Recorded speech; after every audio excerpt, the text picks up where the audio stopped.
Nightreign has brought to the table a fresh set of challenging faces to strengthen FromSoft's boss roster, so today I'll be ranking them from the coughing babies to the hydrogen bombs of the group. Gladius, Beast of Night. First boss in the game, so you're still learning the ropes and learning how to play the game. Honestly, the hardest thing about this boss is your teammates sucking, because they're going to. Your teammates are going to suck for this boss. It's matchmaking you with other people. Now that the game's been out for about a week, that's probably not going to happen so much, because players are going to be going back and fighting all the bosses again. Not many people are still going to be stuck on Gladius, so now you're going to get decent players probably. But back when I fought this guy on the day of the game's release, yeah, I was getting terrible teammates, because most of the people that got Elden Ring aren't Souls players, even to this day. So many of them went back and played other Souls games after playing Elden Ring, but I think probably about half of them still have never played another Souls game, so they're not going to be that great. Nightreign is not a game where you can just go into it having beaten Elden Ring and you'll be a master at it, you'll clear everything. No, this is more a case of a Sekiro where you have to learn an entirely new style because it plays completely differently. I mean, it's a completely different genre. So my point is, your teammates are going to be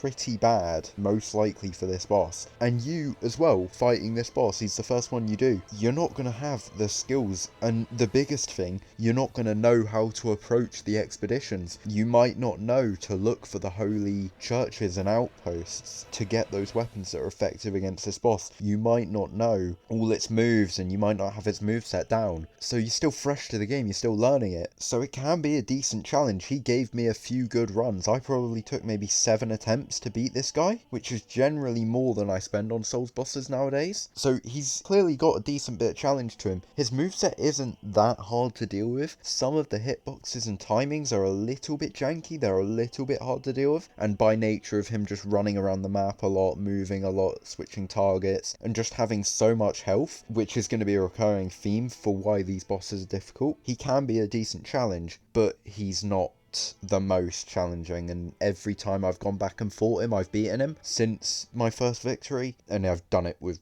pretty much ease. The first time I did actually beat this guy, you'll be seeing gameplay of it on screen now, it was in a run where I had 2 of my friends on, we were communicating on mic, and we had a really good run. Like, we were really kitted out with the stuff we needed. Not the best run I've ever had, we were still fresh to the game, but we were really prepared, and we could communicate between us, so that helped us to become prepared, essentially. So Gladius, he can provide a challenge, especially early on, but his moveset itself isn't actually that bad. You can learn it pretty quickly. He's not that bad to deal with, so I'm going to give him a generous C. I don't think he's massively difficult, but there's enough here to make me go, yeah, he can provide a decent challenge. Now, Adele. I have lost to Adele once, but he's not hard. He's very erratic, and a lot of his hitboxes are very janky. That's where the difficulty comes in. But in terms of actually dodging his moves, it's not very difficult. His AoE, which are usually very threatening moves, there's so much time to get out of it, which is not a complaint with the actual design of this boss. I think I mentioned in my last video the boss quality ranking. I love that they gave you such a clear tell for that AoE and time to get out of it. I think that's really a good decision, but it does make him easier that it is such a long delay. And then in terms of like his swinging with his head, his bites and stuff, I've been caught in his grab a couple times, but it's not too hard to dodge. I've dodged it more times than not. There's not much here that provides much of a challenge. He's not as tanky as a lot of the other later nightlords. I'm pretty sure he's got more health than Gladius, but still, compared to a lot of the others, not that much. From what it seemed like when I experienced it. You might struggle to find poison, and if you're not playing kind of like a Duchess or a Executor who has an easy time proccing the poison, his weakness isn't the most applicable, but the boss fight itself isn't that hard. You could beat this guy without poison. I'm pretty sure I did. One of my successful runs, I helped my 2 mates beat him as well, both on separate runs, so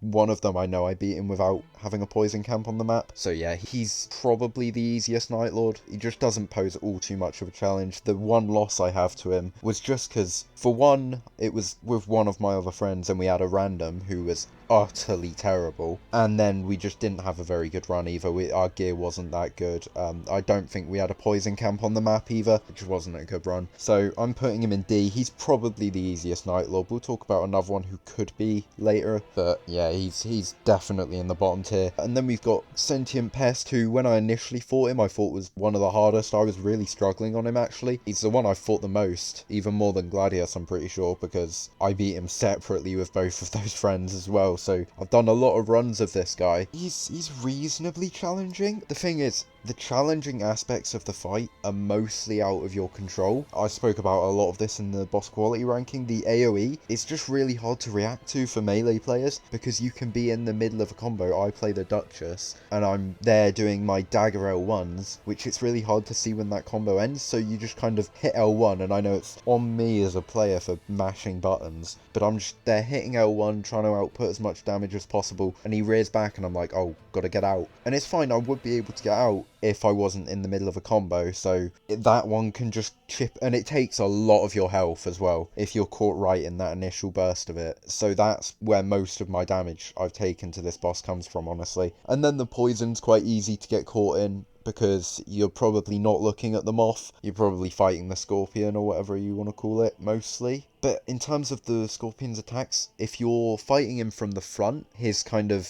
rear up and then grabs, those can be a little bit difficult to dodge. You want to be fighting him from the side, really, and if you're doing that, his stomps are reasonably easy to dodge. He doesn't have too much that can threaten you, neither does the moth. They have the charge in the second phase, which I was able to dodge incredibly easily playing the Duchess, and I thought it would make a massive difference switching to another class. Like, I thought I wouldn't be able to, because I don't have the Bloodborne step as another class, I thought I wouldn't be able to quite do it so easily. It's not much harder, honestly. Maybe that's just because I'd seen it so many times, so I got the timings down, but it still didn't seem too bad. So he's got some moves that can pose a little bit of a challenge, but it's not all that much. He is very tanky, he does have a lot of health, so the fight's gonna last, but I think it's slightly harder than Gladius, honestly, because he's got a bit more threat, he's much tankier, and he can output more damage more quickly. Maybe it's just because I've had worse teammates. Like, I know on this one especially my teammates were really, really bad. I don't know why, because you'd think they'd be worse on Gladius, but yeah, I had a really rough time with him initially, and now I've kind of fought him that many times. I haven't fought him that many times, honestly. I say that many times, it's 11 roundabouts, and I've pretty much got him mastered. I've got him down to a T. I can dodge all his attacks very easily, apart from the ones he does from the front, but even then I'm dodging them like 50% of the time, and I know not to fight him from the front because I struggle to dodge those. So I think he's easier, I think he's on the easier end, but bear in mind, Gladius and Pest are still like middle of the road difficulty for FromSoft bosses. That's still saying something. There's still harder than a lot of FromSoft bosses. Yeah, he's getting a C tier. And then we've got the Augur Expedition, Maris. I get you don't have to play Iron Eye to beat it. You really want to play Iron Eye, from what I've seen. It's really preferable to be playing Iron Eye. Yeah, this boss, it seems reasonably difficult, but not massively so, honestly. I'm going to put it slightly above Pest. All of its moves are reasonably easy to dodge. The nuke is not hard to run away from, really, and you can destroy it. The tendrils you can destroy. You want Iron Eyes for that, though. And its sleep AoE is ultimately the thing that's going to be killing you. I've taken some damage from the waves of water, because sometimes it's not the most clear which teammate he's firing them at. And his kind of dash twice across the arena, that can catch you if you don't dodge it right. But those are the only three that really pose a challenge, those two in the AoE. Ultimately, I think how difficult this boss is going to come down to how many Iron Eyes you have. If you don't have a single Iron Eye, I could put him up to A. But if you've got 3 Iron Eyes, I think he could maybe be below Gladius. Probably not, though. I think probably top of C still. And that's where I'm going to put him. I'm just going to split the difference and say he's probably top of C. And then we've got Libra. Libra is honestly really difficult. Like, Libra is really hard. I don't think he's quite comparable to something like a Gale or an Ishin or anywhere close to like a Malenia or a Consort Radahn. But he's pretty hard. Mainly because he's spams the Frenzy Pillar, and I have a lot of issues with this boss I spoke about in the quality tier list. He just has a lot of magic spam, and it can make him really difficult to deal with. And he's so tanky. He takes so little damage. And the biggest thing as well, all these other bosses have weaknesses you can exploit. You can't really do so for Frenzy. There's a couple of Frenzy weapons in the game, and some Frenzy spells, but if you're looking for like a Frenzy dagger or a Frenzy straight sword, you're gonna be out of luck. So it's gonna be much more difficult to get weapons that meet this guy's weakness than it is for all the other bosses. So you're naturally going to be dealing less damage, and he just has such a massive health bar, so you have to survive against this spam AoE for a long time. And that Pillar of Light, if you're in the middle of a combo, forget about it, you're getting hit, and he will just spam it. And his melee attacks can cover a really large distance, they can really catch you on the other side of the arena. Libra is a hard boss. He's not impossible, but he's difficult just because of how much is always going on. And the AoE Frenzy spell, yeah, it's ridiculous. It's like guaranteed damage. You've got to beat him with it. You basically have to pray he doesn't do that too much, because it will just siphon your health completely, and you have to play the rest of the fight very well so you have enough flasks to deal with it. Libra is one of the hardest bosses in the game, for certain, and I'm going to put him at A. And then we've got Folore, Champion of Nightglow. He's pretty hard. He has a lot of health, much like Libra, very tanky, and he will just run around the arena. He's incredibly difficult to actually deal damage to, because he won't sit still for you to attack him. And his attacks, they dish out a lot of damage. Now, I've gotten pretty good at dodging them for the most part, but the one where he sticks his sword into the ground, that's a weird timing. I spoke about it in the quality ranking video. I'm speaking about the quality ranking video a lot. You should go check it out. But I spoke about it. It's not kind of an intuitive timing. You need to kind of see it quite a lot of times to get a sense for when to dodge it. When you do, that's fine, but the issue is your entire team needs to be able to dodge it, otherwise their health bars are just going to be getting chewed up, because he does it a lot and it deals a lot of damage. Every time he hits it, it's a flask gone. And in my experience, people don't know how to dodge it, and even the melee sword swipes, people aren't good at dodging. The frenzy dash he does across the map that spreads holy on the ground, people suck at dodging that as well. I have figured out how to dodge it now, but at first I was really struggling as well. So I can see why people are taking such issue with being able to fight this boss, really. And I think that's where the difficulty comes in. I think if all your team can dodge his attacks very consistently, you'll have no problem with him. I mean, that's the case for any boss if you can dodge their attacks consistently. But this guy, he has a moveset where it's very much a case of, okay, you can dodge all of these things. They all come out in isolation. He's not like Libra where he's chaining so many attacks together. They're all very isolated combos that you can learn to dodge, but it's whether the rest of your team has learned to dodge them as well, and whether you yourself can do it consistently enough to make the boss easier, and consistently enough to survive long enough to whittle down that massive health bar. I don't think he's as difficult as Libra, but I think he's more difficult than Amaris. I do think his moves are hard to learn. He has a lot of health, and it's really difficult to dodge everything consistently for most of the fight, because he just deals so much damage. Every hit you take is gonna be a flask wasted. So yeah, he's going in the B tier. Pretty difficult boss. Then we move on to Caliggo, Miasma of the Night. I'm gonna put him in the lower tiers. He's not that difficult. I lost to him the first time I fought him, but I fought him a few more times since, beating him every time. It's just that his tells are so clear that you can just react to them really well, and you know you're kind of not going to get hit. Unless you're chipping his ankles and not focusing on what he's doing, and he's doing the slamming his claws into the ground with ice on them, you're not really going to get hit by his attacks. And as long as you don't get greedy and run into the frostbite crystals, he doesn't pose too much of a threat to you. If you can distinguish between the two kind of AoE attacks he does when he goes invisible, the one that comes from the ceiling and the one that comes from the back of the arena, if you can distinguish between those two, you can survive them very well, and he gives you plenty of opportunity to revive your teammates. It can be difficult if both your teammates get downed. The fight is probably over because he's just going to be spraying you with ice breath, but for the most part I don't think Caliggo has too much that can threaten you, because his tells are just so clear. So I'm going to put him in D tier. I do think he's harder than Adele, because he dishes out more damage, has more health, his attacks have wider radiuses. They're a little bit harder to dodge. I think he's just got a bit more to him that can threaten you, and you have to do a bit more to survive him, but I still don't think he's especially hard. But you got to bear in mind, Adele and Caliggo are still harder than something like a Tower Knight or like a Fool's Idol or any of those kind of bosses. They're probably on the level of like a Bell Gargoyles, honestly. They're probably around that tier, like a Bloodstarved Beast. So they're still reasonably difficult bosses. They're not pushovers by any means. I haven't fought these two specifically in solo yet, so I'm not sure quite how easy they'll be in that. Maybe it'll be much easier because they'll have no health and I can dodge both their attacks really easily. So maybe that'll make them like a pitiful joke. But I wouldn't bet on it, given how hard I've found solo runs to be so far. And then we move on to the final boss in the game, and one of the hardest. We've got Hyolstor, the Night Lord. Definitely the best boss in the game. One of my favourite bosses FromSoft have ever made. I love Hyolstor. But ultimately, I beat this boss in 3 attempts. He did not take me many attempts, and I'm shocked, because I can clearly see how hard he is. And I will say, the attempt I finally beat him on, I had a really strong run. I had 2 holy weapons equipped as the Duchess. My teammate was a Wilder with a holy greatsword or something equipped, and then I think I had a Recluse. No, I had an Executor. You'll see it in the gameplay, but they had holy weapons on. We were doing a lot of holy damage. I was proccing bleed and using restage to repeat it. We just had a really strong set of builds, and my team weren't bad. Like,